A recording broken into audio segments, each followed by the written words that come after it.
This video will cover the topic multiplying a multivariate polynomial by a monomial. What's a multivariate polynomial?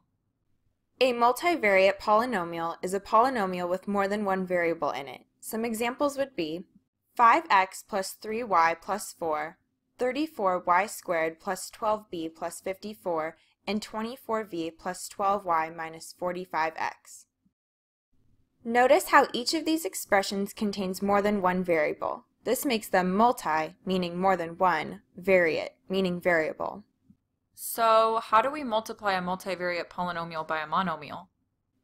The first thing we do is apply the distributive property to the monomial, just like we would do if we were distributing an integer. After that, we simplify the terms of our new polynomial.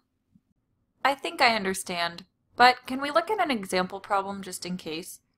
Sure, here's an example problem. The quantity 9y to the fourth times z multiplied by the quantity 8y cubed times z to the fifth minus 4z squared. The first step is to apply the distributive property to the monomial. This means that we multiply each term of the polynomial by the monomial, and so the expression becomes the quantity 9y to the fourth times z times the quantity 8y to the third times z to the fifth minus the quantity 9y to the fourth times z times the quantity 4z squared.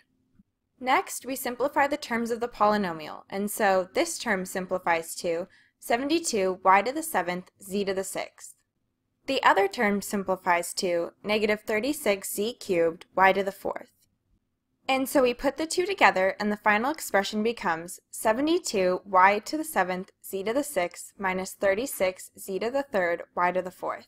So in order to multiply a multivariate polynomial by a monomial, we use the distributive property on the monomial and simplify the resulting polynomial? Correct! It seems you have a good understanding of this topic.